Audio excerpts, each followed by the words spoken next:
Welcome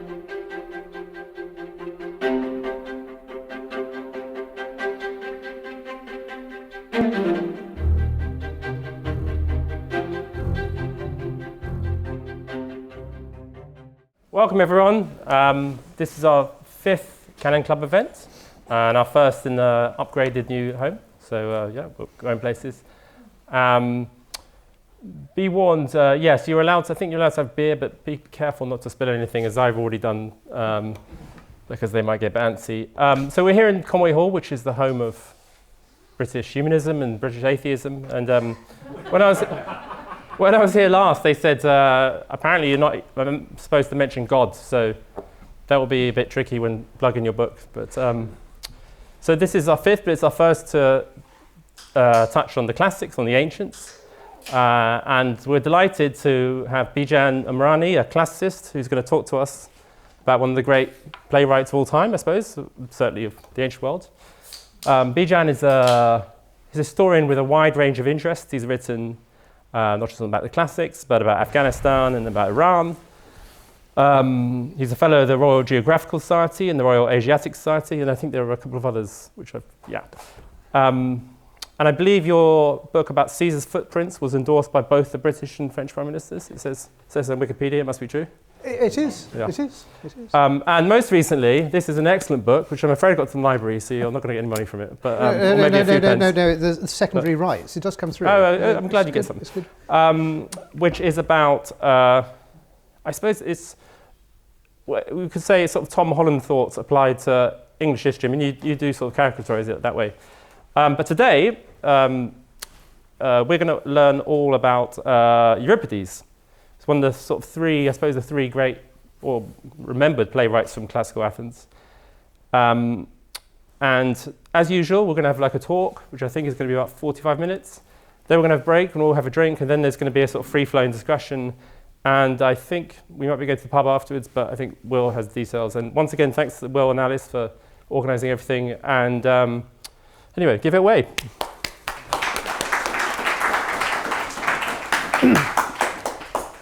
Ed, Alice, thank you for your very kind introduction. I want to begin this evening's talk with 2 quotations about Euripides from about 100 years apart. The first is from Gilbert Murray, OM, Regius Professor of Greek at Oxford, written in Euripides and His Age, an appreciation of the playwright published in 1913. I am moved by the belief that, quite apart from his disputed greatness as a poet and thinker, apart from his amazing and perhaps unparalleled success as a playwright, Euripides is a figure of high significance in the history of humanity and of special interest to our own generation. The second quotation is from this year, on the National Theatre website, advertising its current run of Euripides' tragedy, The Bacchae, adapted by another Persian, Nima Talagani. This ain't no classic play. The Bacchae aren't standing on the sidelines whilst the men have all the fun. These fangirls may be a pack, but they're not animals. They're stage-storming powerhouses ready to cause chaos in Thebes. Whilst the Bacchae maraud in the mountains, their god Dionysus is taking part in his own fucked-up family Olympics. He's here to bring down his cousin Pentheus, all to prove to the chorus of women that he's more than just the god of rhyme, wine, and a good time. Greetings, fellow teenagers. Whatever these quotations might suggest to you about the development, or otherwise, in the quality of public discourse on culture over the past century or so, the latter quotation should not leave us entirely bereft of hope.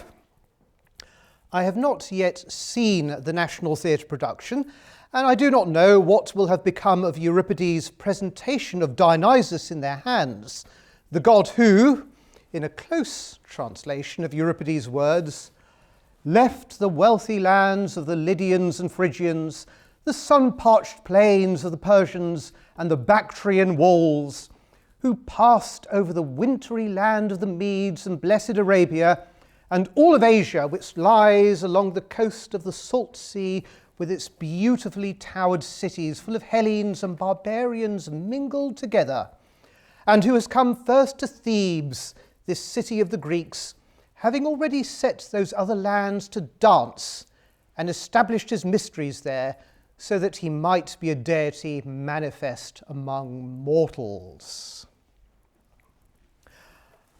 I do not know how, on the national theatre stage, Euripides Dionysus is shown to be more than just the god of rhyme, wine, and a good time.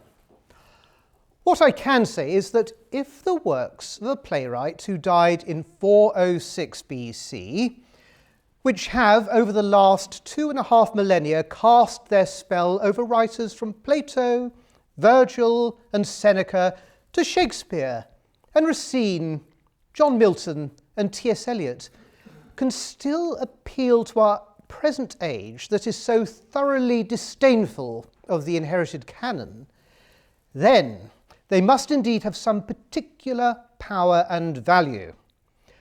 As much as the National Theatre would like to pretend otherwise, Euripides' Bacchae is indeed a classic play. The Bacchae, however, was not the first of Euripides' plays to cast its spell over me. It was rather one of his earliest surviving works, the Medea, first performed in Athens in 431 BC. I read this in my teens as an A-level text. The story of Medea, the daughter of Aeetes, the king of Colchis on the far reaches of the Black Sea coast, granddaughter of the sun god Helios, a sorceress who fell in love with Jason, leader of the Argonauts, on his quest for the Golden Fleece. Not only did she use her powers to help Jason steal away this treasure, but she even murdered her own brother in the escape from Colchis, strewing the pieces of his body in the sea to distract her father's fleet in their pursuit of him. When Jason came with her to his home city of Iolcus, where Jason's uncle Peleus refused to concede the throne to him, she tricked his daughters into cutting him up into pieces. She told them that she would use her sorcery to rejuvenate him if he were cut up and boiled with magic herbs. But she misled them, and they were left with the miasma of parricidal blood on their hands. It did not help Jason either. He was driven with Medea into exile in the Greek city of Corinth, where the action of Euripides' play begins.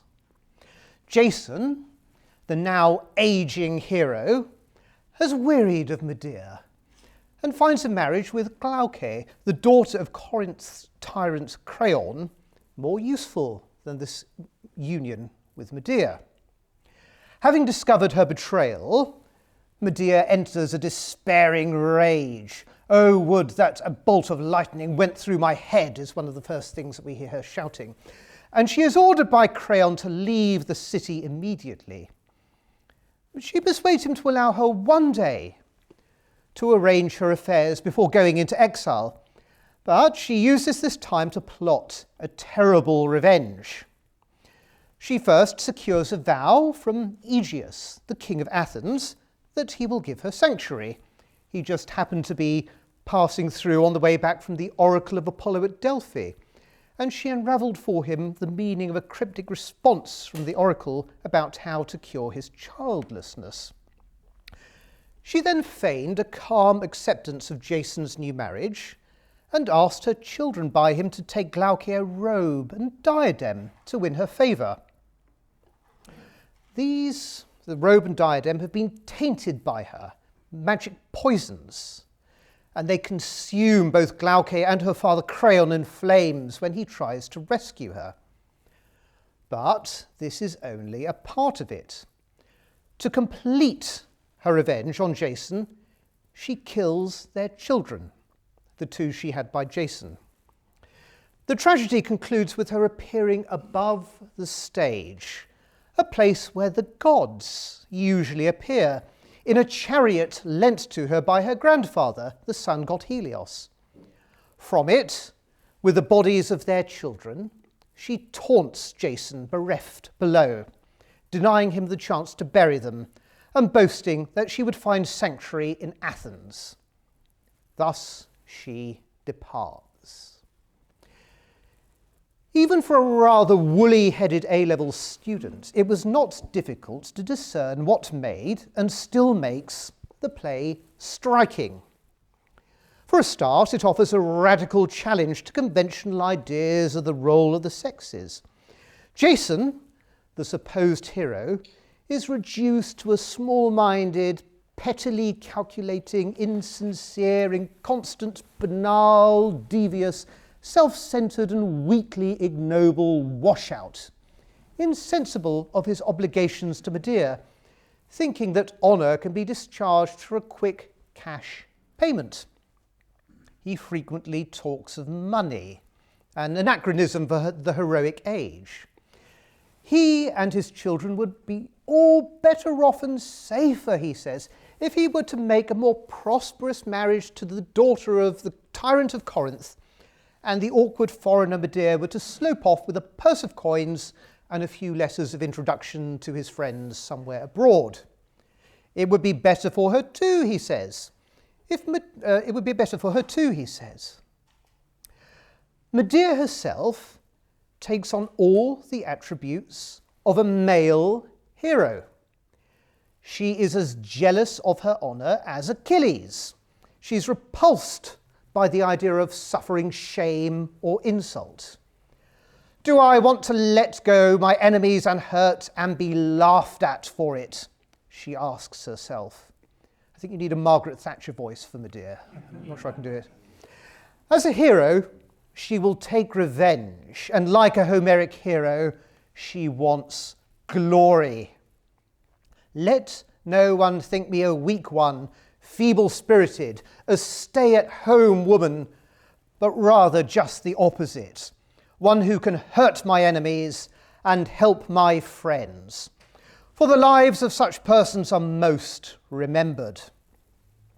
In her anger, she storms at the iniquity of the different position of the sexes and paints the bravery of women as anything beyond what men have to show. We women are the most unfortunate creatures. Firstly, with an excess of wealth, it is required for us to buy a husband and take for our bodies a master. For not to take one is even worse. A man, when he's tired of the company in his home, goes out of the house and puts an end to his boredom and turns to a friend or a companion of his own age. But we women are forced to keep our eyes on one alone. What they say of us is that we have a peaceful time living at home, while they do the fighting in war. How wrong they are. I would very much rather stand 3 times in the front of battle than bear one child. On account of these statements of Medea and other such like comments throughout his surviving work, he has been accounted a feminist ahead of his own time. Yet, by the same token, the very horror at the behaviour of Medea and other women in his tragedies, and Euripides' analysis of these women's motivations, Euripides was also depicted as a misogynist in the comedies of Aristophanes, his younger contemporary. Scurrilous stories circulated that Euripides had a hatred of women because he had caught his wife in flagrante with his slave. His treatment of social class was equally striking and unnerving. Euripides would put the most majestic lines in the mouths of his slaves. The Medea itself begins with a slave, the nurse of Medea's children, in an invocation of Jason's ship, the Argo. «Eth ophel argus medieptasthai scaphos kolkones aian kuneas pelgadas», Would that the Argo had never winged its way to the land of Colchis through the dark blue Sympalgades. Would that the pine trees had never been felled in the glens of Mount Pelion and furnished oars for the hands of the heroes who at Peleus' command set forth in quest of the golden fleece. For then my lady Medea would not have sailed to the towers of Iolcus, her heart smitten with love for Jason, or persuaded the daughters of Peleus to kill their father, and hence now be inhabiting this land of Corinth. Nor would Euripides hold back from portraying on stage heroes and the mighty in the throes of illness or indignity. Orestes suffering the physical symptoms of the attacks of the Furies, emaciated, raving, dribbling, foaming at the mouth, clothed in rags. Heracles similarly recovering from an attack of madness. Likewise, the horrors of war, the misery inflicted on the women and children in Troy as the Greeks divided up the spoils of the city. Nothing was omitted. It is not for nothing that Euripides gained a reputation as a radical free thinker, to some sceptical of war, a lover of slaves, and disruptive of the ideas of social order.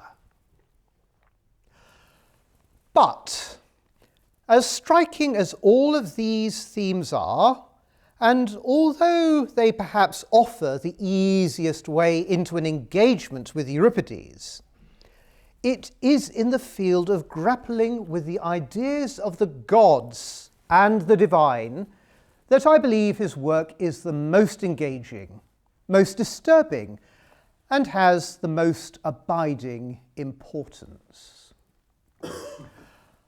I first began to wonder about the strangeness of Euripides' presentation of the gods after reading the Medea.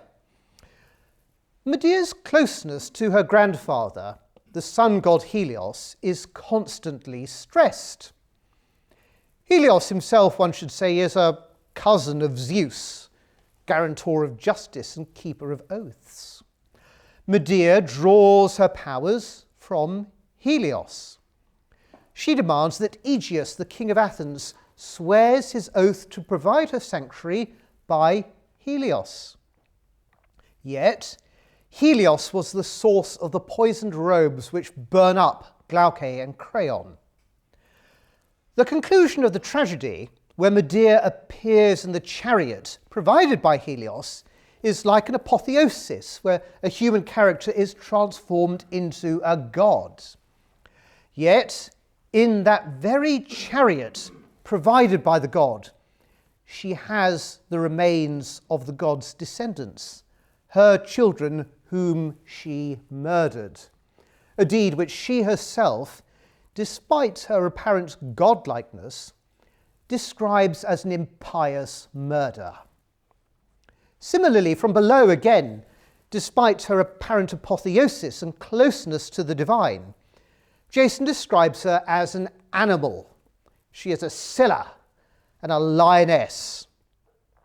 Likewise, the chorus exclaim their scandal at the idea that the holy city of Athens could give sanctuary to someone stained with the blood and guilt of murdering their children.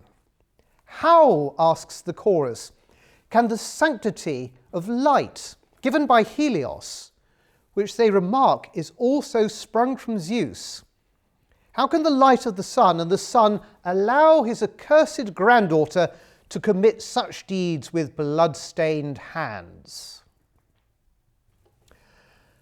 We often have the idea of the deus ex machina in Greek drama as the god suddenly appearing in the heavens and sorting out the mess created by mortals at the end of a play. In Euripides, this does indeed sometimes happen. But generally speaking, the presence of the gods in Euripides, even if they do sort out the immediate mess, is marked with a generation of chaos, paradoxes, bafflement, and at best, unanswered questions. We see this happening again and again across the corpus of Euripides' 18 surviving works. The appearance of the gods leaves humans in deep and sometimes lethal confusion. Their manifestations are laden with paradox. In The Madness of Heracles, the anger of Hera, the wife of Zeus, against Heracles, visited on him by way of the goddess Lyssa, a fury, leads him to mistake his children as his enemies. Even the language becomes confused and contradictory. He wages a no-war war against his children, an apolemon polemon. The attendants, seeing Heracles succumb to Lyssa, the god of madness, feel double feelings, laughter and fear, all at once, and they could not perceive which of the two things were happening. Was Heracles jesting, or was he going mad? The goddess Lyssa herself, despite being a fury, a goddess of rage and madness, pushes back against Hera, advocating that her divine colleagues keep self-control, this profound Greek virtue, sophrosuner, and behave sensibly and reciprocally to Heracles for the many honours he has paid towards the gods. In the Electra, where Apollo has ordered Orestes to kill his mother, Clytemnestra, for the role she played in the murder of her husband, Orestes' father Agamemnon, the demigod Castor finds it difficult to defend the order of Apollo. Apollo,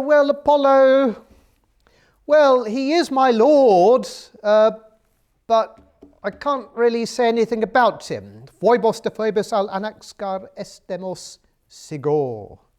Apollo, he says, was wise, but he didn't give wise oracles. Similarly, as for what Apollo required Orestes to do, Castor says, well, Clytemnestra had her just reward, but Orestes didn't act justly. How does that work? Orestes himself declares that Apollo prophesied a great folly, to which Electra asks in reply, when Apollo is a fool, who are the wise? Apollo, as the god of prophecy, is meant to be the god that brings truth to light. But in another play, the Ion, his plans were bent on deception. The backstory is that Apollo raped an Athenian princess, Creusa, and then stole away the child of this union, Ion. He hid Ion in the temple of Delphi to come of age as a temple servant, not knowing his parentage, and he planned to pass him off as a son of the ruler of Athens, Zeuthus, Creusa's husband, and to keep the rape a secret from everyone. Nevertheless, despite being a god and the god of prophecy, his plans went awry. Ion and Creusa, not knowing that they were mother and child, come close to killing each other in fury and confusion. And in this confusion, which was not the work of Apollo, the truth and the god's secret comes to light for Ion and Creusa, not Zeuthus. The god, therefore, had to change his plans with this discovery, but still left Zeuthus under a delusion about Ion's parentage. And Apollo, despite being responsible for everything, he won't man up and come on stage, even though the play is set at his own oracle of Apollo at Delphi.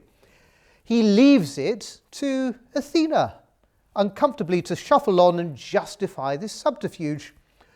Apollo does not think it fitting to come into your sight, lest blame for what happened before should arise, she explains apologetically.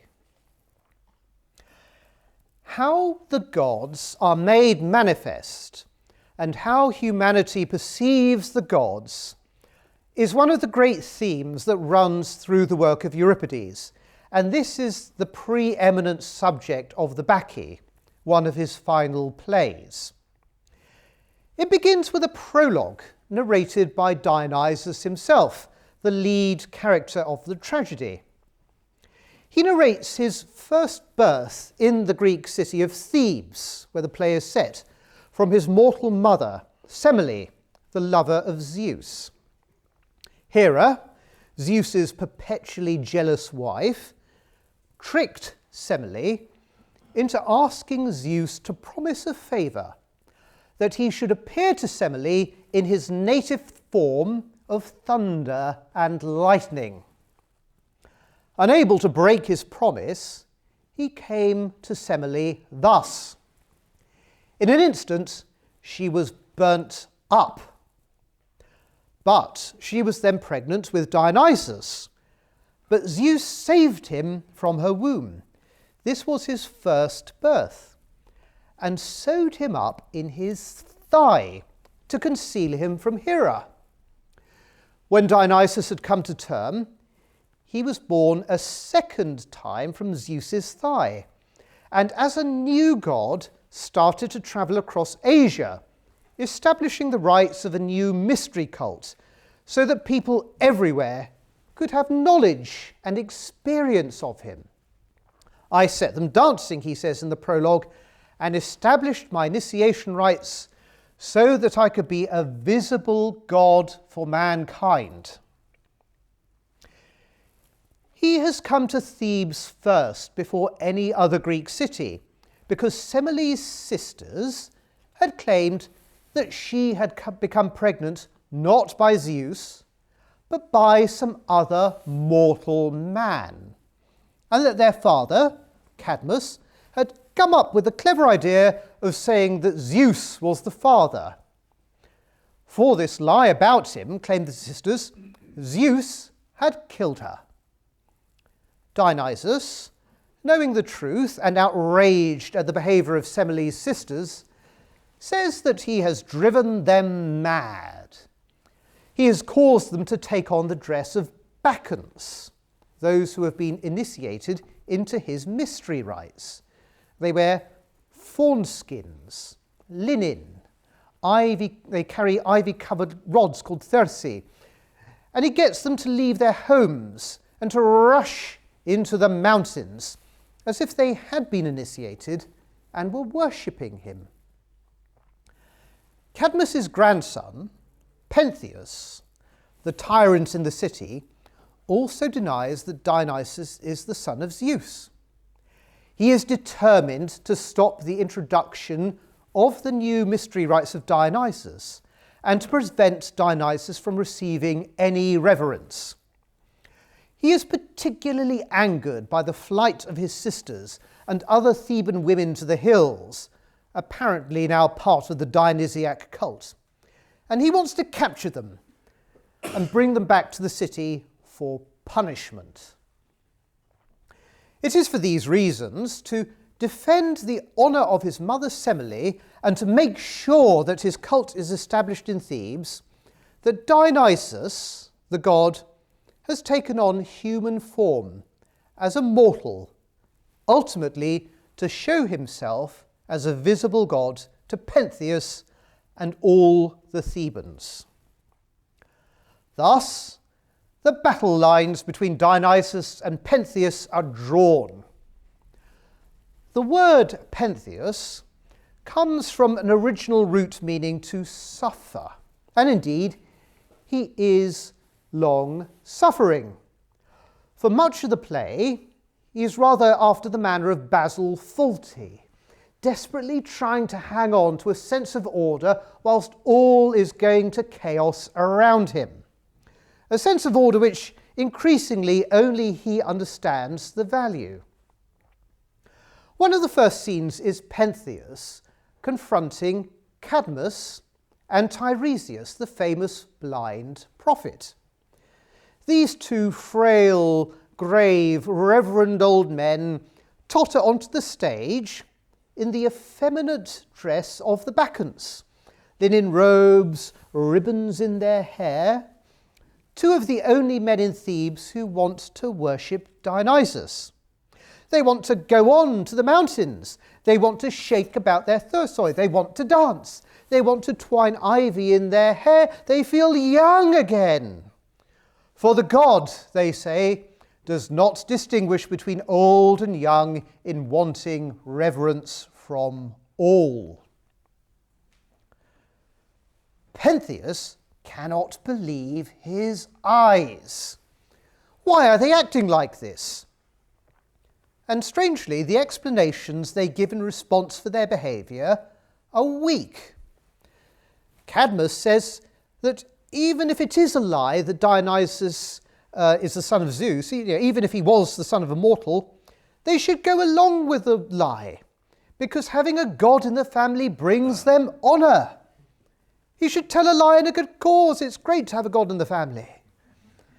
As for Tiresias, although he is a god, he's a prophet born of the heroic age of epic, he justifies his worship of Dionysus in the utterly contemporary terms of science and natural philosophy. Demeter, the goddess of grain, herself the recipient of mystery cultus and lucis, is earth, the dry principle, who nourishes mortals with grain, and indeed beer on occasion. Dionysus is, by contrast, the discoverer of the grape, as if a wet principle opposed to a dry principle. And Dionysus is poured out to the gods, even though he is himself a god. Zeus, says Tiresias, did not sow Dionysus in his thigh, but hid him from Hera in a part of the upper air, having given another part of that upper air to her as a hostage. And, says Tiresias, the confusion arose because the words for thigh, meros, and part, meros, became mixed up. Pentheus's impotent Basil Fawlty-like rage builds and builds. Whilst he is able to order for Tiresias's prophetic seat and gear to be smashed up, he finds that the Bacchic women his guards have rounded up have managed to escape again from the jail, the chains having fallen miraculously from their limbs. However, the guards capture a stranger who has been spreading the rights of Dionysus and bring him before Pentheus. It is Dionysus himself, disguised or present in his mortal form.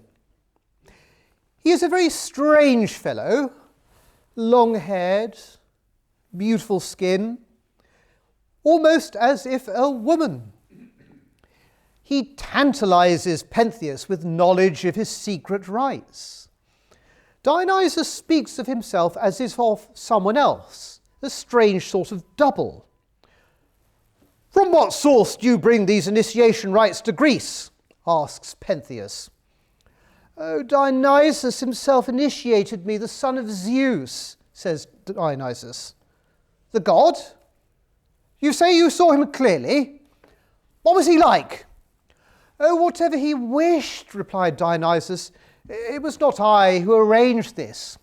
"Where is he?" asks Pentheus. "He is not visible to my eyes." "Oh, he is where I am," replies Dionysus, "but you yourself, being impious, do not see him." Pentheus orders the stranger bound, to be imprisoned, his long hair to be cut off. But the harder he tries to bind Dionysus, the more Pentheus falls into delusion. He mistakes Dionysus for a bull, which he tries to tie up with strenuous efforts, whilst Dionysus himself watches calmly. Pentheus then starts to charge at false images around the courtyard, and then the power of the god caused his palace, apparently, to burst into flames and collapse. Pentheus's guards, who have gone into the mountains to try to capture the Bacchants, come back empty-handed, but with tales of strange sights. Clad in fawn skins, the women were consorting with wild animals, breastfeeding them, breastfeeding doe and wolves, but everything fearless and in good order. And the women struck the ground with their thersoi, and the ground burst out with springs of water, wine, milk, honey.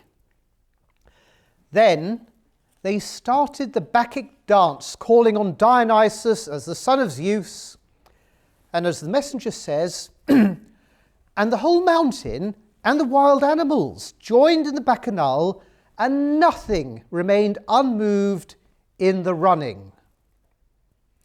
But when Pentheus's guards jumped out of their hiding places and tried to capture the Bacchants in the middle of their sacred ritual, the Bacchants suddenly turned wild, creature-like.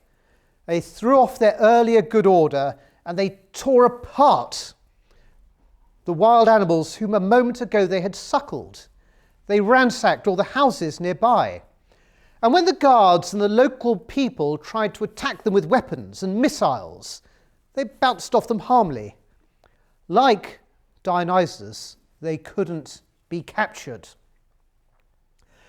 As Pentheus raves with frustration at being unable to capture Dionysus or bring the Bacchic women under control, Dionysus sidles up to Pentheus and offers him a solution. Pentheus, says Dionysus, should disguise himself as one of the Bacchants, dressed in their feminine linen robes with the fawn skins and the thyrsus and the ivy in their hair. At first, Pentheus is horrified. How could he dress as a woman? But he concedes he would give a great sum of gold, these heroes talking about money again, to see what the Bacchants got up to in their rites, even though he was not an initiate, and it was forbidden to him to intrude on the rituals. So he conceded. Dionysus dressed up Pentheus in the robes, and when Pentheus put them on, the more madness seemed to advance on him, and the more his perception of reality seemed to crack up. I seem to see two suns and a double Thebes, said Pentheus. And suddenly the stranger Dionysus seemed to be a bull with horns on his head. But Dionysus complimented him for being now in his right mind, ready to spy on the women. And he promised him that he would be brought home in luxury, carried in his mother's arms. The result: Pentheus was led into the mountains by Dionysus, who then disappeared. Pentheus climbed a pine tree to catch sight of the Bacchic women. All nature seemed to be still for a moment. Then the voice of Dionysus was heard, commanding the women to take revenge on one who made mockery of his mystic rites. The daughters of Cadmus, Pentheus's mother, sisters, the other Theban women, pelted him with sticks and rocks. Finally, with sudden superhuman strength, they bent the tree downwards to capture him as he screamed at them to remember that he was their son, a member of their family. But to no avail. Like an animal, they tore him to pieces with their bare hands.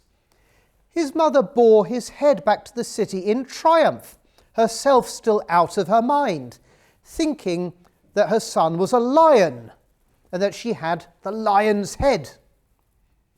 And it was only by careful coaxing by her father Cadmus that her madness abated, and that she realized she was clutching the head of her son. Here the play tails off into fragments. Dionysus appears and arranges the fates of those left behind. Cadmus is to go into exile, his wife to turn into a snake, and they were to return and attack Greece, but then be taken up to live in the Isles of the Blessed. Dionysus was right, he insists, to punish Pentheus and his mother for the insult he had offered, though Cadmus complained it was wrong for him to maintain his anger like a mortal. Watching the whole proceedings and commenting from the sidelines, however, has been a chorus of bacchantes. As we know, the Greek tragedies had a chorus of dancers who commented on the action. But the chorus were not the bacchantes from Thebes, Semele's sisters, who were driven into the mountains. Instead, the chorus are a troupe of Asiatic bacchantes whom Dionysus has brought with him from the east. And these ones are properly initiated into his mystery rites. To exalt Dionysus with their cries, they say, is a sweet toil, ponon hedun, and a weariness unwearying, a kamaton to you kamaton, a sort of a good wearying.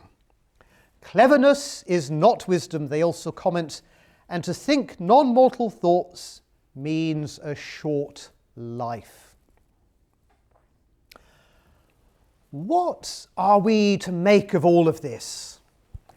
Gods who, when we try to apprehend them, seem to defy every possible attempt at human comprehension. Dionysus submits himself to be captured, but no chains can bind him. He seems female, passive, male, warlike, bent on revenge, present, absent. He is prophetic, the teller of truth and the future, but also the bringer of confusion. He causes Pentheus to see a double sun and a double Thebes. He is the bringer of good cheer, but also parricidal slaughter. He calls for purity in his worship, but also engenders acts of appalling impiety. In his presence, when he is not seen distinctly, only perceived in a grave silence or a holy shout of indistinct source, the ground freely offers up milk, wine, honey. The human devotees suckle wild animals and seem themselves to be wild animals, and they and the whole earth seem to be in a whole hypnotic dance together. Yet this mysterious world, when interrupted by those who are not legitimately a part of it, who are not initiated into the rites, turns in an instant into carnage.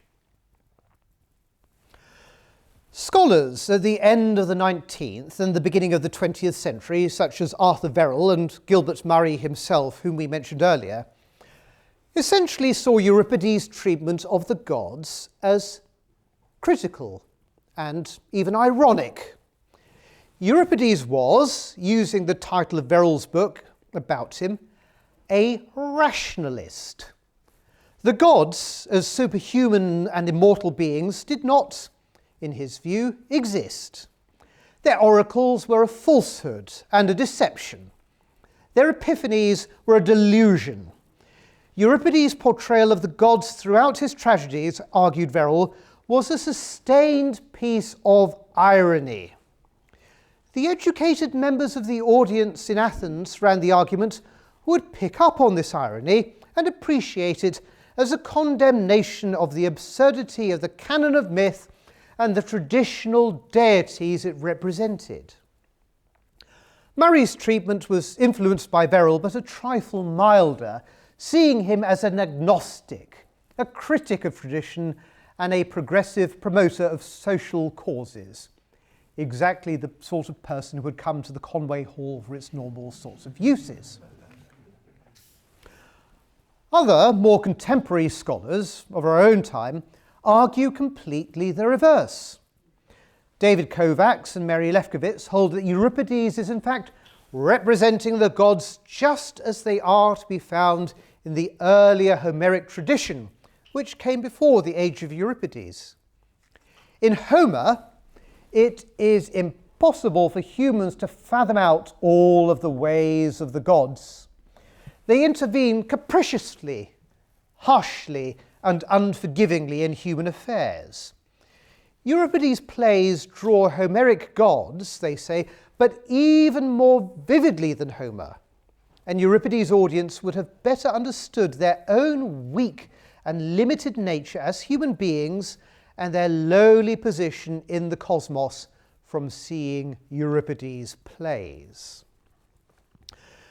These are the most prominent scholarly approaches to dealing with Euripides' treatment of the gods, and I think that neither of them are right. Other, less well-known approaches work harder to put Euripides in the intellectual and philosophical context and currents of the time. And it is in doing this that we can, in my view, make the best progress in understanding Euripides' gods, and perhaps even find an intimation of the importance of it for us today. To do this, we must start with Homer, whose epics belong to around the end of the 8th century, over 3 centuries before Euripides. The gods in Homer, despite what Lefkowitz and Kovacs say, are rather different in quality to those in Euripides. When they appear, even if not in an anthropomorphic form, or if in a disguise, humans can generally recognize them. When Apollo appears to Hector as a hawk in Book 15 of the Iliad, Hector can tell it's Apollo. When Poseidon comes to Ajax disguised as the seer Calchas, Ajax easily spots that he is dealing with a divine being. Gods are easy to recognize, he comments. In that particular case, it was something to do with how his legs looked. When the gods are up to things, it is easy to recognize that they have been at work. When they favour one side or the other on the battlefield, when they help a particular hero, knock the bow out of another's hand, start a plague, everyone knows what the gods have been up to, often which god is responsible and why. Gods do deceive mortals from time to time, but this is often quite limited. Most common seems to be them protecting their favourite heroes by hiding them in clouds. Less common, they will disorder someone's reasoning and make them hang on to an idea that is simply wrong. I think maybe they've been working on the cabinet at the moment, I don't know. It's the only way we can explain it.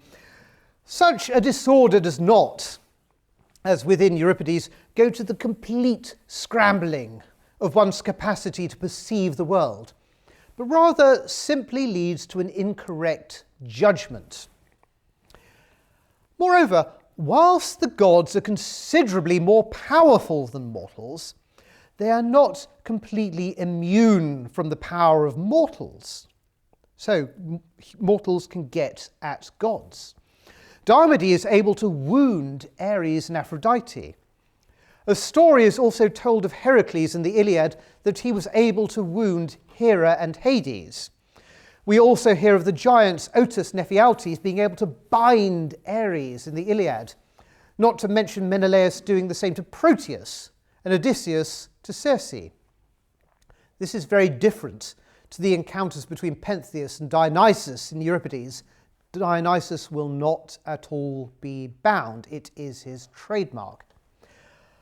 But in the 2 centuries following the emergence of the Homeric epic, a different approach arose amongst the Greeks in their thinking about the gods.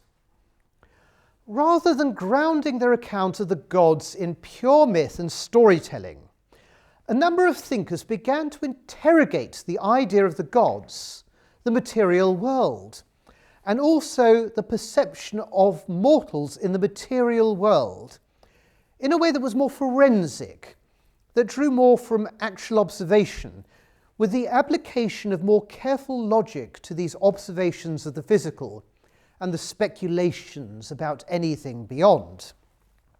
These were the stirrings of the more formal discipline that came to be known as philosophy. This movement first comes to light in the city of Miletus on the coast of Asia Minor around 600 BC. The first 3 philosophers of this movement, Thales, Anaximander, and Anaximenes, all hail from the city. Later thinkers under their influence also come from the region of Asia Minor. Heraclitus, famous for his dark sayings, the itinerant Xenophanes. One of their number, Diogenes of Apollonia, spent time both in Miletus and Athens. He was a contemporary of Euripides, and large portions of his mercifully, lucidly written work still survives. When one first encounters some of the surviving fragments of the work of these early thinkers, they may at first look far from what we think of as philosophy. Of Thales, for example, Aristotle reports that he thought that water was the first principle of all things, that everything arose from water and all things are full of gods. Heraclitus, in particular, was renowned for his paradoxical apothegms. We may be most familiar with the two famously used by T.S. Eliot as a preface to the four quartets. The way up and the way down are one and the same. And although logos, the word, the principle, is common to all, most people live as if they had a wisdom of their own. Some of his sayings are even more challenging. They are ignorant of how, while tending away, it agrees with itself, a back-tuning harmony like a bow or a lyre. This world order did none of gods and men make, but it always was and is and shall be, an ever-living fire, kindling in measures and going out in measures. God, day, night, winter, summer, war, peace, fullness, hunger, he changes like a fire which, when mixed with spices, is named according to the savour of each. Remembering that in the 6th century BC, we were still some time before prose became a standard vehicle for philosophical discourse, so that we should take these early fragments seriously, we can say that these early thinkers were striving to articulate answers to a number of cogent questions. What was everything made of? Was there anything in the cosmos that was eternal and unchanging? If there is, then how could it coexist with that which does change? How can the mutable come out of the immutable? How can someone in the mutable world perceive the immutable? And where do the gods fit into these spheres of mutability and immutability, eternity and the realm of changeability? Amongst several of these thinkers, these early philosophers from Miletus onwards, there is a major strand of broad agreement. Now, of course, not all of them think the same in every respect, but there are a number of shared ideas in response to these questions that seem to be a constant in the 6th and 5th centuries BC. To summarise very briefly, there is an original element from which all things are derived. For Thales, it is water. For Anaximander, it is a thing he calls the boundless, to apeiron in Greek. For Anaximenes, it is air. For Heraclitus, fire. For Diogenes of Apollonia, air. The original stuff, whatever it happens to be, is eternal, unchanging, and unbounded, the ground of reality. But from it, by various processes, compression and rarefaction, for example, is one explanation, the different and bounded physical things of the mutable and mortal world come into being. The original stuff, the original element, is also divine, the seat of God. As Aristotle said in his gloss on Anaximander, his boundless element, to apeiron, is not to be subject to generational destruction, but it is the origin of everything else. Earth, air, fire, water, all the day-to-day perishable stuff around us.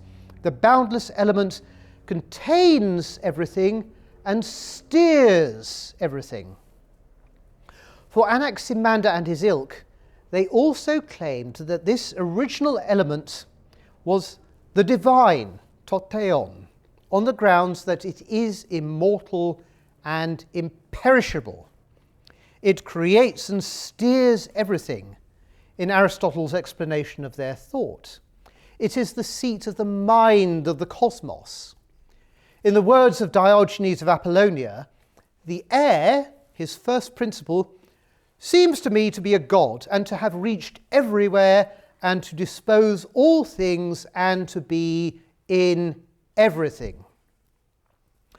So, for them, the real seat of divinity is the all-present original element, whatever it may be, which is omnipresent, which pervades all things, whether one thing or its opposite.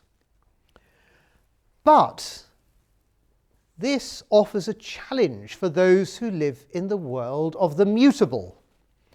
We cannot look at one thing or another and say, this stuff is the divine, and this is not. The divine must be expressed in all things, in all opposites and contraries, but no one thing in particular. Therefore, the challenge for humans wanting to apprehend the divine is to see beyond that which is on the surface, the mutable, to disregard the apparent differences, no matter how difficult that may be, and to apprehend the divine unity that lies behind it all. In the words of Heraclitus, it is wise for those who listen not to me, but to the logos, to the principle, to agree that everything is one. However, this is not easy. The true nature of a thing tends to hide itself, he says, and harmony, non-apparent, is better than apparent. The most surprising thing about this train of thought, which, with its concepts of the physical world, would seem to belong more to the realm of science, it actually enters the realm of Greek religion, of Greek mystery cults. And it was by a mystery cult into which one had to be initiated to gain a personal experience of the god and a secret knowledge surrounding him that Dionysus, in the Greek world, himself had a significant part of his worship. We are lucky to have surviving texts from Greek mystery cult. So you're not meant to tell anyone what goes on in the mystery cult, but we do have texts. The oldest surviving manuscript of anything in Europe is a thing called the Devani Papyrus, written in about the 4th century BC, preserved in a charred sort of cremation, in a burial. It was rediscovered only in 1962 and only fully published in 2006. This is a text that is apparently concerned with the knowledge involved in a mystery cult. And it is fully in accordance with these early philosophical ideas about the nature of the divine. They even quote Heraclitus. Zeus is the head, Zeus is the middle, and by Zeus all things are made. Each single thing that exists has received its name from what dominates. All things have been called Zeus according to the same principle. For the air dominates all things as much as it wishes. The things that exist become such because of air or Zeus, and that, once they have come about, they are once again in him. Other funerary inscriptions of initiates on bone or gold tablets exist with a strange insistence on opposites being put together. One tablet of bone from about the 3rd century BC reads simply bios, thanatos, bios, aletheia. Life, death, life, truth. We can take all of this back to the gods in Euripides. I would say that, as with the evidence from the mystery cults, Euripides is taking the ideas of what the new current of philosophy think have to be the attributes of God and the way that they are manifest, eternal and unchanging on a higher plane, but only visible in the transitory plane through a tormenting wave of opposites. God, day, night, winter, summer, war, peace, fullness, hunger. He changes like fire, which when mixed with spices is named according to the savour of each. Euripides is then applying these ideas about what it is to be a god onto the Homeric gods in his tragedies. And although they are the gods which are originally seen in the works of Homer, they are animated not by a Homeric spirit, but by the spirit of recent philosophy. And in the tragedies they behave accordingly. In the case of Euripides' Dionysus, this is a god that seems kindly violent, bringing cheer and misery, a god that appears foreign, but also native-born, new and very ancient, present and absent, male and female, animal, human, material, and godlike, devotion to whom is sweet toil and weariness unwearying, and for whom cleverness is not wisdom.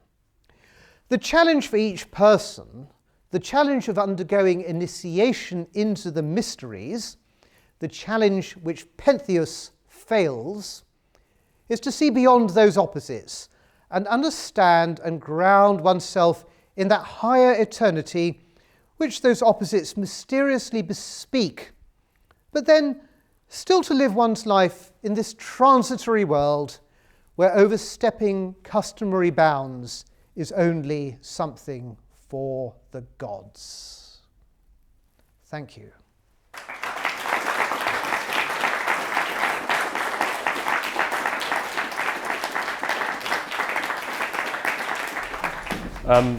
Thanks so much, Bijan. That was fantastic. Thank you. Fascinating.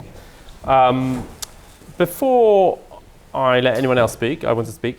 I just want a couple of things. So I mainly seem to remember doing classics A-level. It was classical civilization, not the easy version, and mainly Euripides. We sort of learned it through Aristophanes, who was always sort of basically making fun of him. I seem to remember. Is he the sort of first named writer to actually be spoofed in that way? Because there was actually like a parody of one of his plays quite soon after he was writing. Yes. I mean, Aeschylus and Euripides are spoofed, both of them, in Aristophanes. I'm just trying to think if there is an idea of spoofing in that way. I mean, I suppose that you have spoofing much earlier on in the canon in terms of ideas. So, I mean, if you go all the way back to Homer, and then you have the first lyric poets, and lots of them spoof ideas of heroism.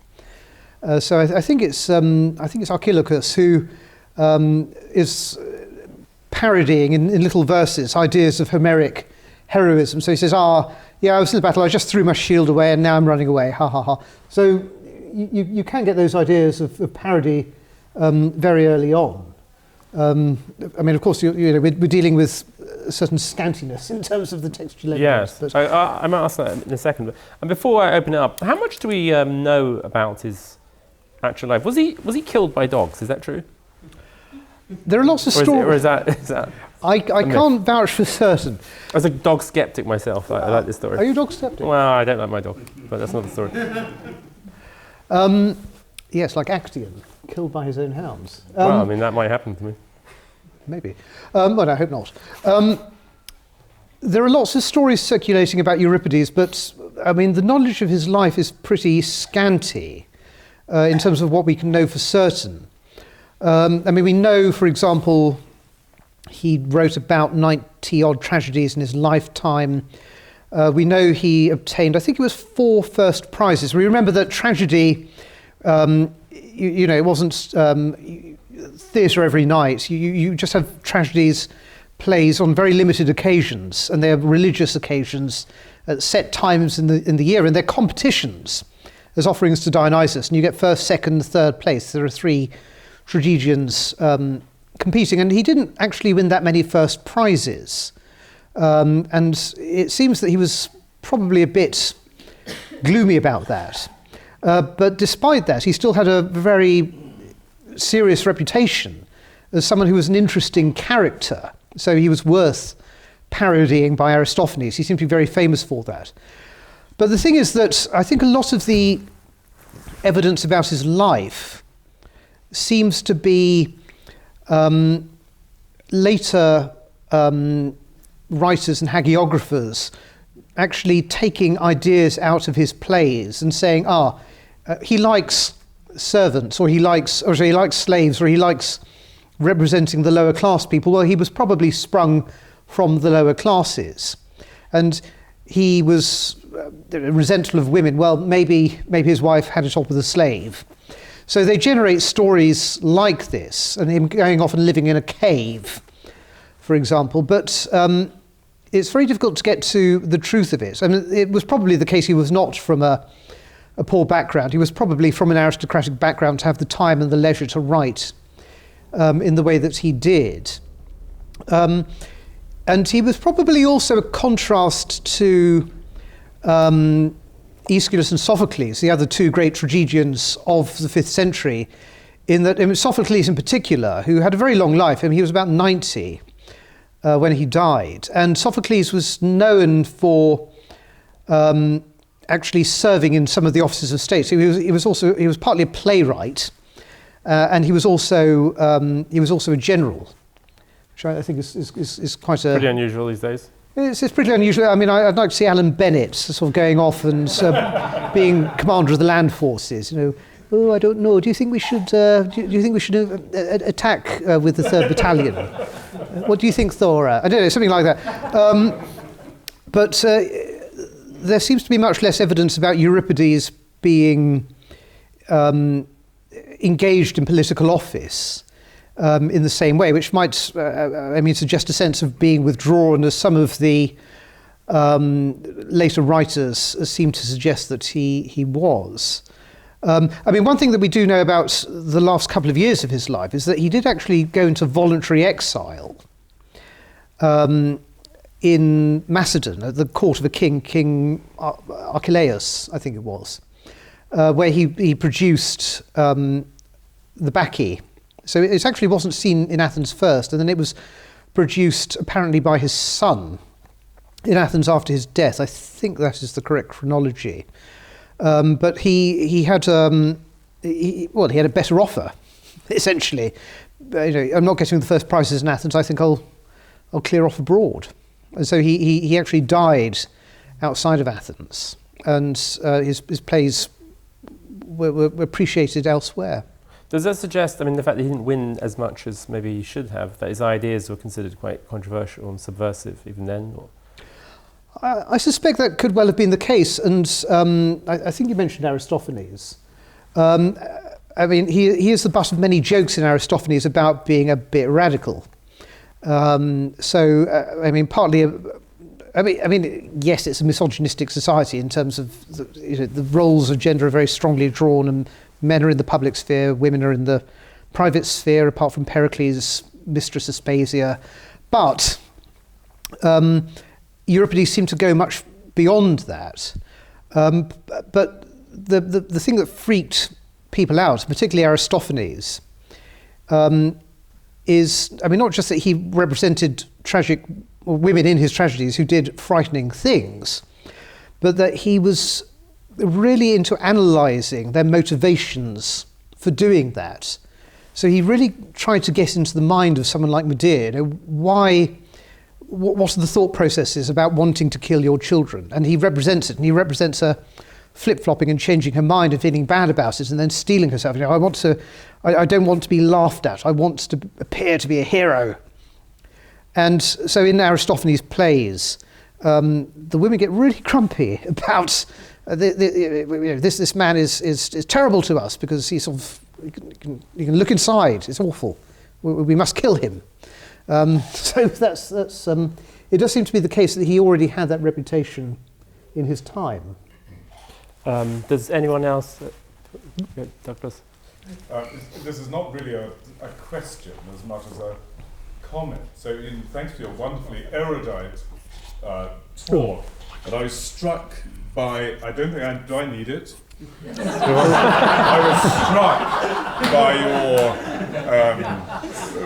your reference to theology and your attempt to work on the theology. Okay, on the chin, is that right? Can you hear? Now, again, the comment is just really, really related to Nietzsche. Of course, Nietzsche insists that Euripides is a rationalizer. He's killing the balance of Dionysus and Apollo. And of course, he is emphasizing Dionysus in his own critique of Euripides. However, Nietzsche is drawing on a romantic tradition where for the romantics, particularly Kreutzer, Dionysus is key. And why is Dionysus key? Well, he's the precursor of Christ. Kreutzer thinks that Dionysus is the Asian god and that this is all part of a sort of progress of history. I just wonder what your thoughts are about Nietzsche and the legacy that you referred to, and maybe this romantic background of a theological aspect to Dionysus. Yes, I mean, well, I think there are two strands there. I mean, Nietzsche's own picture of Dionysus, but also this romantic idea, and not just romantic idea, it's actually a very ancient idea of Dionysus and the Dionysiac mysteries as a precursor of Christianity. I mean, I think the thing about Dionysus is that there is a fundamental misreading about the nature of Dionysus, certainly vis-a-vis Euripides, in that he's going on Euripides as a complete dissolver of all boundaries. But in the text of the Bacchae, there's a lot about Dionysus as the bringer of stability and order. And it's that you enter into the initiation of Dionysus, and it's like you sort of look into a complicated machine, which is the cosmos, and you actually see how everything works. This is the true value of everything. This is the true value of my life. And then you come out of it, and because you have that esoteric knowledge, you actually value the order of your own life, and you value everything in its proper place. So, I mean, there are mentions again and again throughout the text about Dionysus not as a disorderer, but actually a bringer of order. And one reading of the Bacchae is Dionysus as the destroyer of a disordered tyrant, who Pentheus is the one that goes to extremes. Pentheus is the one that doesn't bind himself into the order of the cosmos. And a view of tragedy, or these tragedies in particular, is that it's about the destruction of a tyrannical family and the re-establishment of a proper order where all the people are properly and justly together and treated. It might not be a democracy, but it is a proper order. And there's a very intriguing line in the play where this sort of touches on this sort of idea of Dionysus as a Christian, or a prefiguration of Christianity. There's a confrontation between Dionysus and Pentheus, which is so extraordinarily reminiscent of the confrontation between Christ and what's his name? Pontius Pilate. That's the one. in John's Gospel, where Christ is asking, "What is truth?" And Pilate raging at Christ, "Do you not know that I have the power to crucify you or to free you?" And Christ says, "Well, if I wanted to be freed, then there were people, the angels who would fight for me." And there's an extraordinary parallel in this confrontation where Dionysus says, "Well, the God will free me whenever I desire." And then he says to Pentheus, "You do not know who you are." And Pentheus says, "I am Pentheus, the son of Agawe." And Dionysus says, "You do not know who you are or what your life is." There's that complete lack of knowledge. So I think, Dionysus is Nietzsche's view of complete unbinding of Asians, complete unbinding of order it's quite a superficial reading. But Dionysus as a prefiguration of Christ is a big and extraordinarily interesting and profound subject. There are lots of apparent echoes in the biblical scripture of things that happen in the Bacchae. This confrontation between Pontius Pilate and Christ, in the Acts of the Apostles, people walking out of prison, the chains fall off, there's an earthquake, there's a blinding light, and also the conversion of St. Paul, there's a blinding light. It's very difficult to kick against the goads. That is also a line which is actually used in the Bacchae. And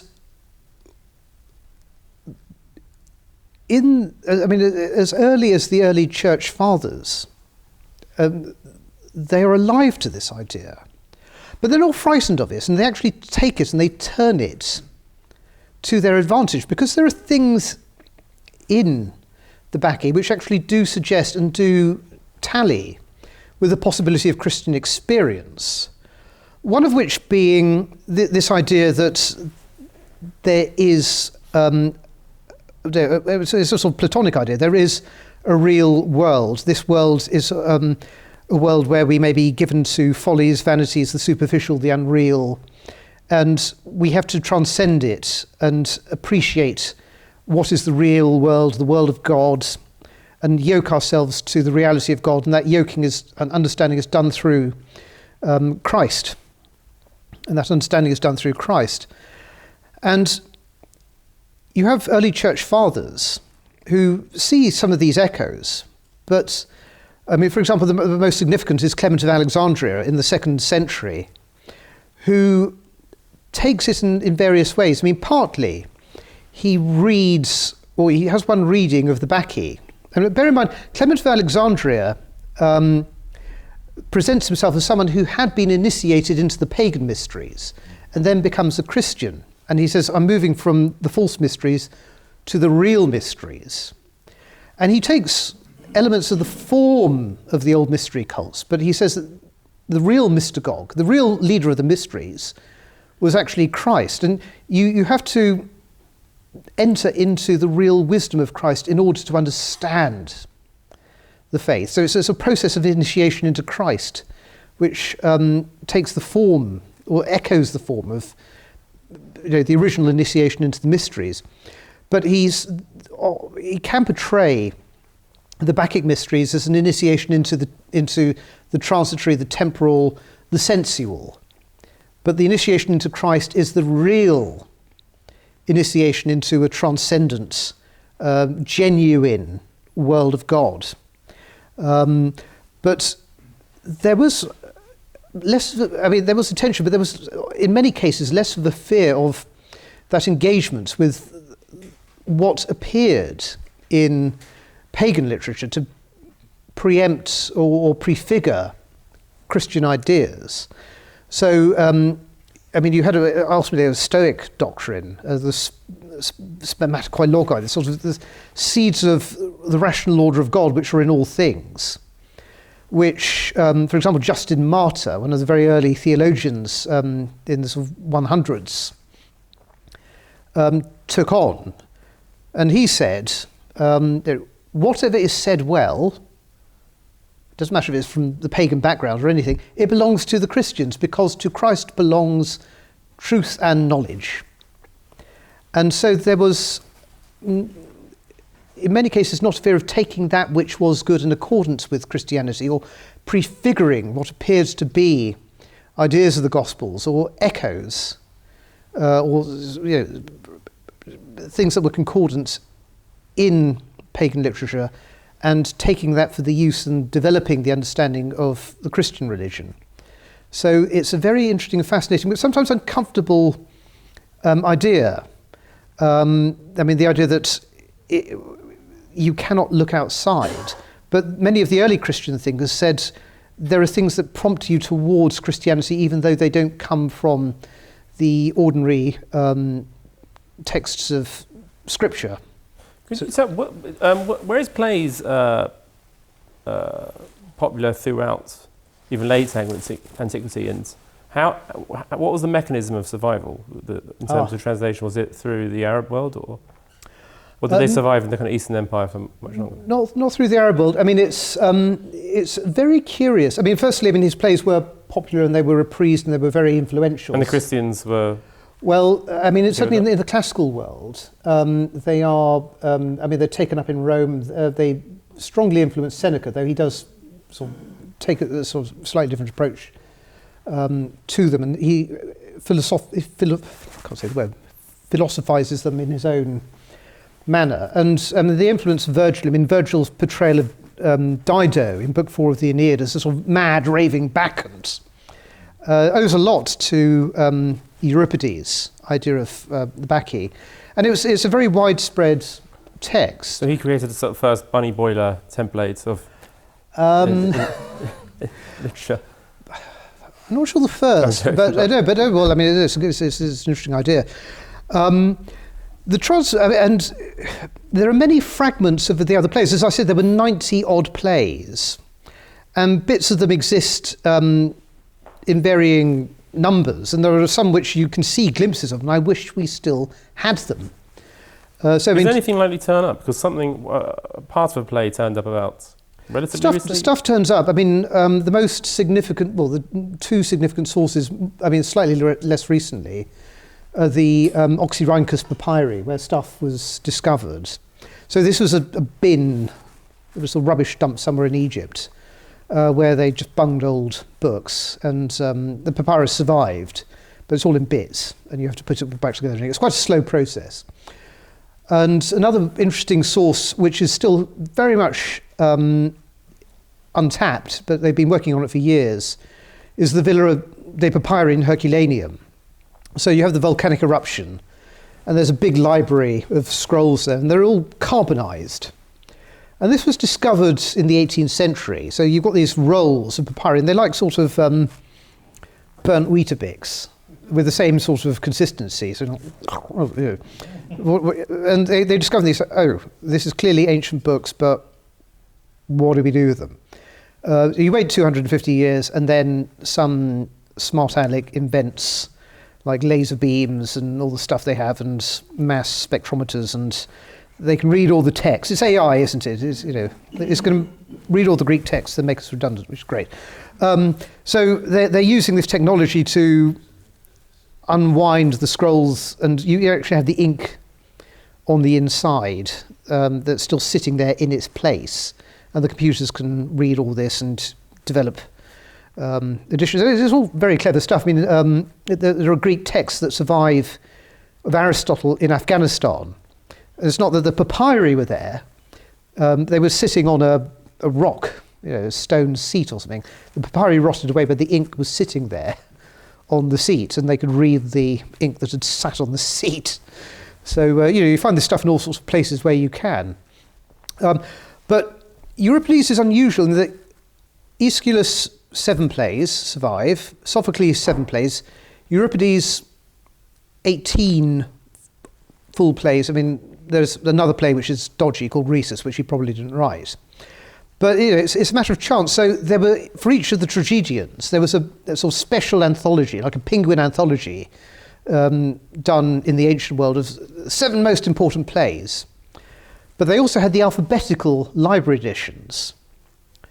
And by chance, one of the alphabetical library editions of Euripides came down and the others disappeared. So we've got like all of the plays that begin with E, E to I or something like that. It's just like, there we are.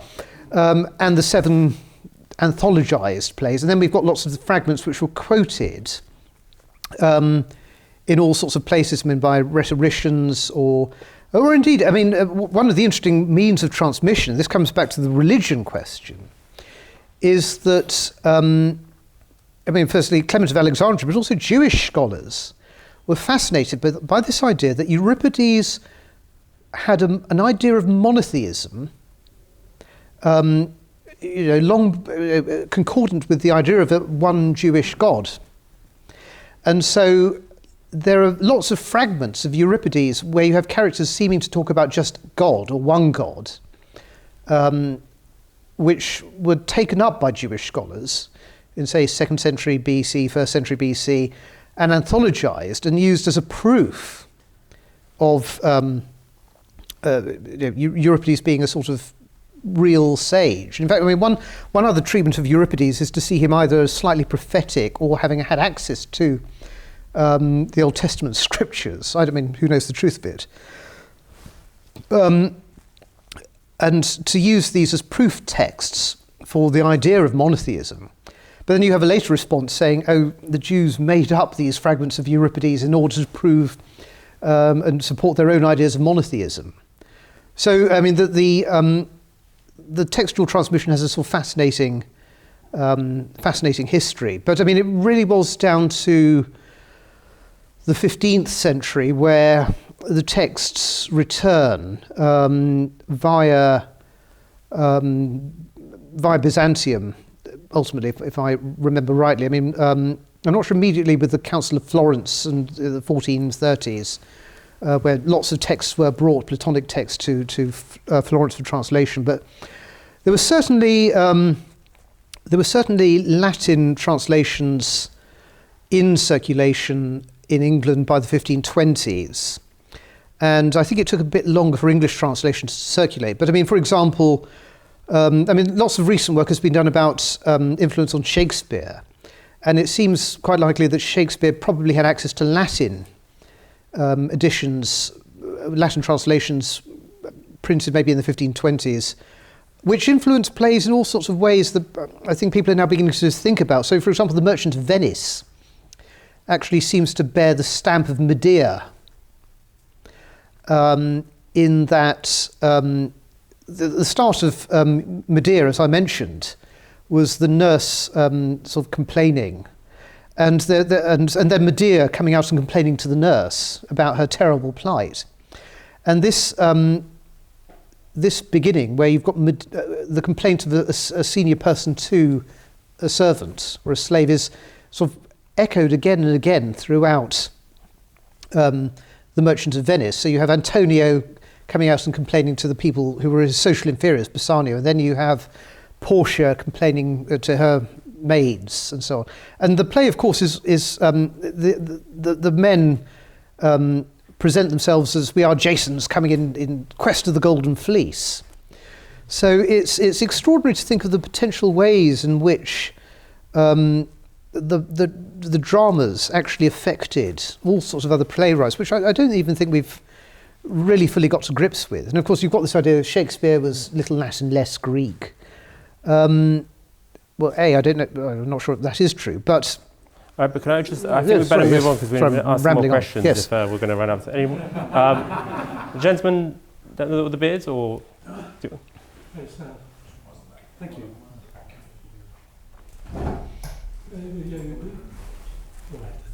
Thank you. Hello. Hello.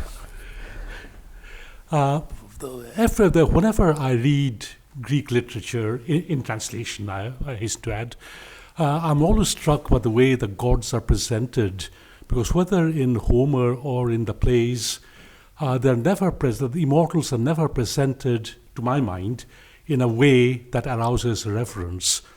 And this is particularly so, I find, in Euripides, where the gods are often just gratuitously cruel, not just in Bacchae, in Hippolytus, in Heracles, for no reason at all, this tremendous cruelty.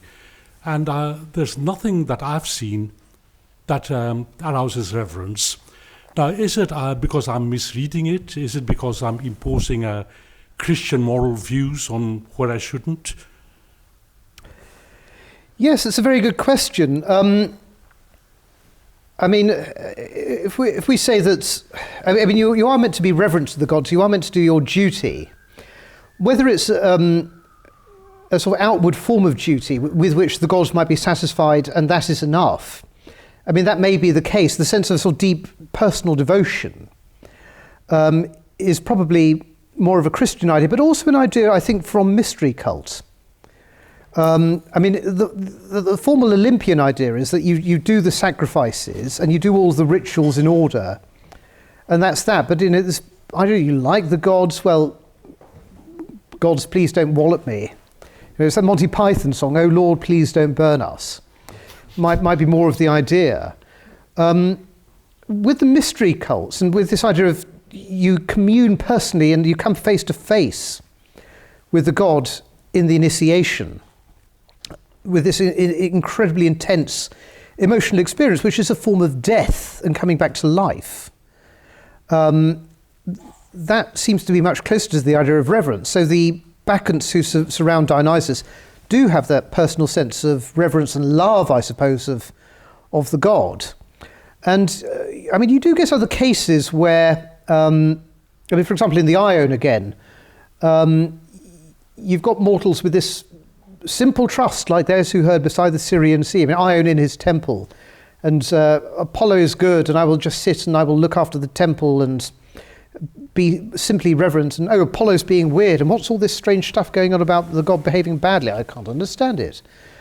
But yes, I mean, the thing is that whether your approach is more Homeric and the gods are just capricious and cruel and they do what they want, but then you have the Euripidean idea that actually the gods are incredibly difficult to get your hands on. But there is a way, but it's the acquisition of a special type of wisdom, which if you're on the outside of, will sort of destroy you because you are stuck in a world where you value the transitory more than the real. And that's why I think it seems, the fate of Pentheus seems so cruel, because he refused to be initiated, he refused to be wise. And it's almost, it's just what happens to you because that is the order of the world. So there's no sort of pure idea of caprice. It's just, you're not getting with the program, in a sense. That would be my idea. Anyone? Gentleman there? Yes, thank you. I just had another question about the sort of the what do you call it? The interaction between Dionysus and the East, because the way you describe Dionysus as a Hindu reminds me a lot of Lord Shiva, right? Like often, he's described as being intoxicated. He has a lot of death. He deals with destruction and the recreation of the world, and also the sort of way that the Dionysians initiate themselves into a following to then see the truth of the world is very similar to the way that the Hindus essentially get initiated into their own sort of under a priest or a guru or whatever. What was that? Did it come from the East before that, or did it go to the East via Alexander, or was it two things that sort of happened to spontaneously spring up independently? That's a really good question, and it's one that scholars have thought about quite profoundly. Dionysus is very odd because you will find him in very ancient early inscriptions. But as I said in the Bacchae, he's sort of seen as being born and very intrinsic to Greece, but then he's also an outsider. So it's part of his complicated form. But I mean, this question, did he come from the East? But also how much came from the East it enters into this question of what we call the axial age, where you have this extraordinary moment around the 6th or 5th century where you have this sort of great flowering of ideas both in India and in Greece. And one of the great questions of scholarship, very difficult to answer because you don't have many scholars who can exist happily both in the world of Greek and Sanskrit, is why do you get this concomitant flourishing? And were ideas shared, were ideas transmitted? Difficult to know. I mean, one of the hypotheses, and in fact, I mean, my first doctoral supervisor, Richard Seaford, he was a person who looked at this, and he has actually written about it. And his idea was that you had an extraordinary economic and material development which influenced developments in religion and philosophy. And these economic developments happened at the same time in India and Greece. And his idea about money is fascinating, and the connection to what I was talking about, mystery cult. So Seaford had this idea that coined money starts to exist, I don't know, around that time of the early philosophers I was mentioning. And money's really, if you think about money, money is really freaky, because you can accumulate money in a way that you can't accumulate older traditional items of wealth. So, you know, what was early wealth? Tripods, cattle, you know, it's quite hard to like accumulate masses of them. But money, you can accumulate loads of money. You can use money to make money by lending, which is hard to do with cattle. And his idea was that the old Homeric, you know, sort of ordinary gods were displaced by new thinking about divinity, because the idea of the boundless world, where everything is all mixed up together, is a reflection of the world of money, where you can just suddenly value stuff and buy it. Now, maybe, you know, this idea exists along the whole chain from India to Greece in terms of that economic development, where you have that equal influence on the gods. But I don't know the answer for sure, but it's really interesting to see it and think about. Isn't it possible this is from a common sort of Indo-European ancestral source? I mean, there are lots of similarities between ancient Greece and ancient India, Yes. that are presumably down to Yes, well, I mean... going back a lot further. Well, yes, I mean, lots of work has been done about Mesopotamian influences, so M.L. West and the east face of Helicon. Dionysus is very curious. I mean, certainly if you look at Dionysus and Homer, he's really wet, and he's nothing like the Dionysus that appears in the Bacchae. He's this sort of really weedy, inconsequential, peripheral figure who sort of, you know, wets himself and runs away, essentially, and in sort of some obscure and irrelevant sort of fashion. I mean, that may be because the Homeric author was not really interested in him, and maybe didn't even see him as a part of the Olympian world, which he was interested in. But I mean, tracing those earlier echoes or earlier similarities, I think is quite tricky. Well, I think maybe let's have one more question. Yeah. Well, a few more. Okay. Sure. Great. Thank you very much, and thank you, Bijan, for that. Just want to bring up something again about impiety, because obviously a lot of people tend to think of Euripides. A lot of people tend to think, in terms of Greek literature, of Plato as wrongly, as a result of people like Karl Popper. People tend to regard Plato as anti-culture and Philistine because of things he said in the Republic about banning the poets from his ideal republic, banning the tragic poets.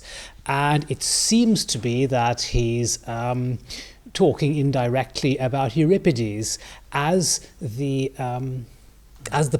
tragic poet who instills a certain sense of something other than reverence. However, as we've mentioned privately, Euripides does seem to have a real and solid literary influence on Plato. So I wonder if you could talk about that little dichotomy just a little bit. Yes, there's this idea that the poets would be banished from the ideal republic. But the thing about Plato is that he is a dramatist. And I think one has the best appreciation of the work of Plato if you actually really see it in the context of drama. And I mean, I think in many cases, I think the Symposium in particular, which is about getting drunk together, the echoes of Dionysus are very profound. So you have Alcibiades sort of reeling on from a party, and he's rather like Dionysus, or turning up at a sort of sacred moment.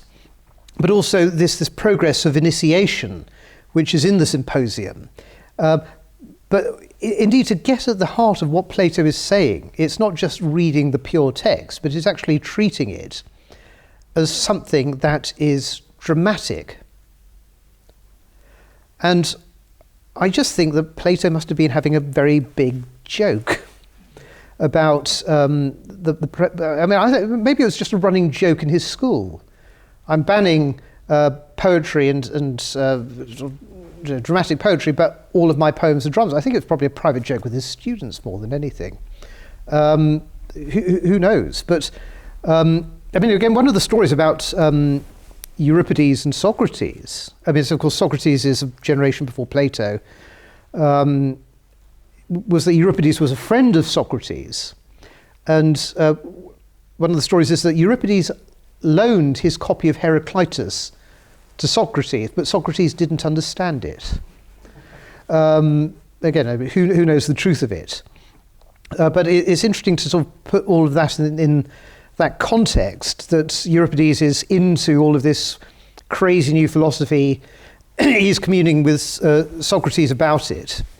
And in a way, even Euripides, Socrates, of course, is hugely parodied in Aristophanes, but maybe Euripides is even more of a crazy thinker than Socrates is. But yes, thinking of the idea of these things as plays to get to where we need to get to understand them is very important. Right. Well, Joseph, last question. The honour of the last question. Oh, yeah, thank you. In a nutshell, what is the message of Euripides' work? Crumbs.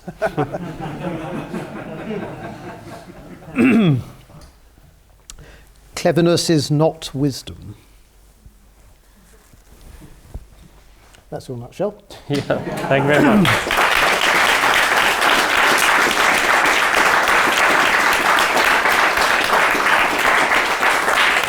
Well, thanks so much. Real pleasure to be with you. Fascinating, and I think we're going to go to the pub for a couple of drinks.